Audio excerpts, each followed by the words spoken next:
یہ جو دعوت تحریک اسلامی ہماری ایک بہت بڑا اثاثہ ہے پچھلے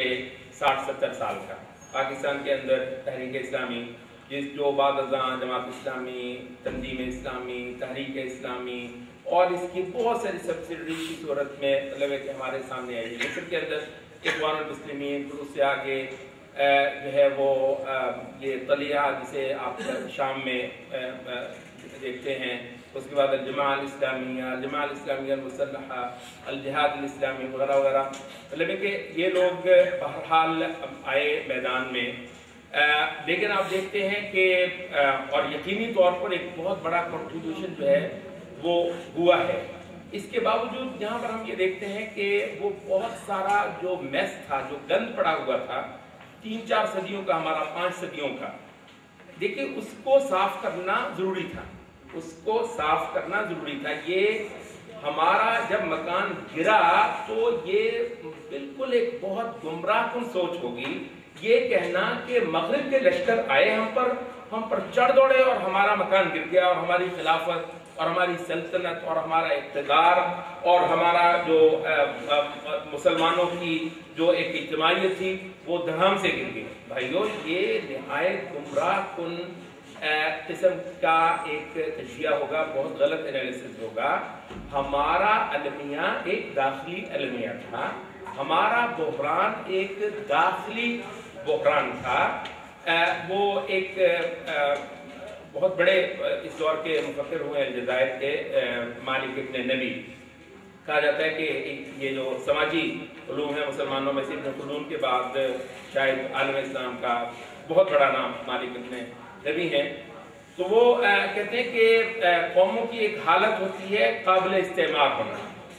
مطلب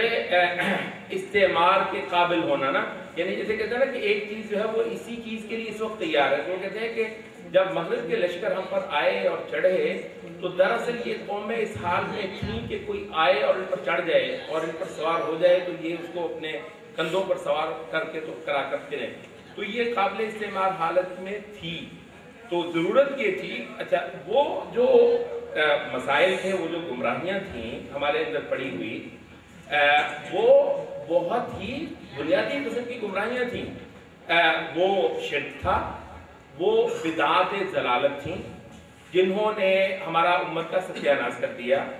ہمیں بطور امت اس قابل نہیں رہنے دیا کہ اللہ کی نصرت ہم پر اترے، اور اللہ تعالیٰ کی جو ایک پروٹیکشن تھی،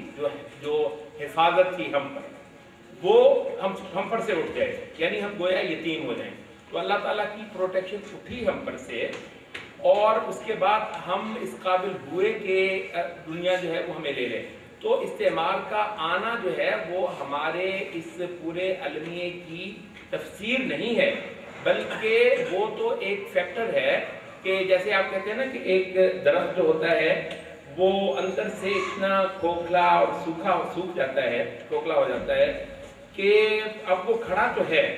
اچھا یہ ہے کہ اگر باہر سے کوئی عوامل اس پر اثر انداز نہ ہو تو ہو سکتا ہے 10-20 سال وہ درخت کھڑا رہے، کیا مطلب ہے کہ، لیکن یہ ہے کہ اگر کوئی آندھی چلے تو اس درخت کا کیا ہوگا، وہ گر جائے گا۔ کیا واقعی نہیں کہا جائے گا کہ وہ جو آندھی تھی اس نے اس درخت کو گرا دیا؟ حقیقت یہ بہت غلط تفسیر ہے بھائی صاحب۔ درخت جو ہے وہ آندھی کب، ہزاروں درخت ہوتے ہیں کھڑے ہوتے ہیں، اسی درخت کو گرنا تھا، یہی درخت گرنا تھا۔ مسئلہ کیا ہے؟ مسئلہ یہ ہے کہ اس درخت کے اندر وہ قوت جو ہے وہ نہیں رہی ہے۔ تو یہ جو دوسری چیز ہے جو ہمارے سامنے اس وقت جو اس کی جو تفسیر کرتے ہیں اپنے واقعے کی، وہ یہ ہے کہ ہمارے ہاں جو گند پڑا تھا باطل عقائد کا، اس کا پورا صفایا نہیں کیا گیا۔ اس امت کو اس حالت پر لوٹانے کی پوری کوشش نہیں ہوئی ہے جس کے بعد یہ توحید کی جماعت ہوتی ہے، توحید پر کھڑی ہوتی ہے، غیر اللہ جتنے معبود ہیں ان کے ساتھ اس کی کھلی جنگ ہوتی ہے۔ بھئی آپ غیر اللہ جو ہے سب سے بڑی اللہ تعالیٰ کو غیرت دلانے والی جو چیز ہے وہ یہ ہے کہ اس کے سوا کسی کو اس کے غیر کو پوجا جائے۔ وہ جو غیر اس کا پوجا جاتا ہے اس کے ساتھ جب آپ کی جنگ ہو جاتی ہے تو کیا خیر اللہ آپ کو بے یار و مددگار چھوڑ دے گا، یعنی اس حالت میں اللہ تعالیٰ آپ کو بے یار و مددگار چھوڑ دے گا۔ اس وجہ سے ہے کہ آپ کے پاس ٹیکنالوجی نہیں، تصور کریں، یعنی آپ کے لیے کوئی بندہ کسی سے جا کر دشمنی مول لے لے آپ اگر کوئی تھوڑی سی بھی مربت اور کوئی عزت رکھنے والے ہیں، آپ سب کچھ آپ کے لیے کسی نے کسی سے ماتھا لگا لیا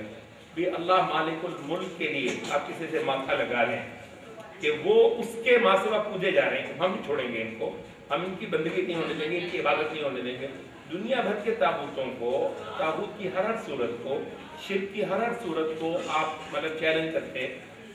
اور اپنی قوم کو جو ہے آپ اس انداز میں ایک پلیٹ فارم دیتے توحید کا، صاف کھلی توحید کا۔ یہ نہیں چلے گا، یہ برائی ہے، شرک، یہ ایک جاہلیت ہے جس نے ہمیں اس اللہ تعالیٰ کی نصرت سے اور اس کی پروٹیکشن سے محروم کر دیا۔ یہ نہیں ہونے والا، یہ ہم اس امت کے اندر کسی برائی نہیں ہونے دیں گے۔ تو یہ ہے کہ وہ پوری صفائی جو ہونی ہے اس کے بغیر صف نہیں بنے گی۔ میں یہ سیاسی بیان دے سکتا ہوں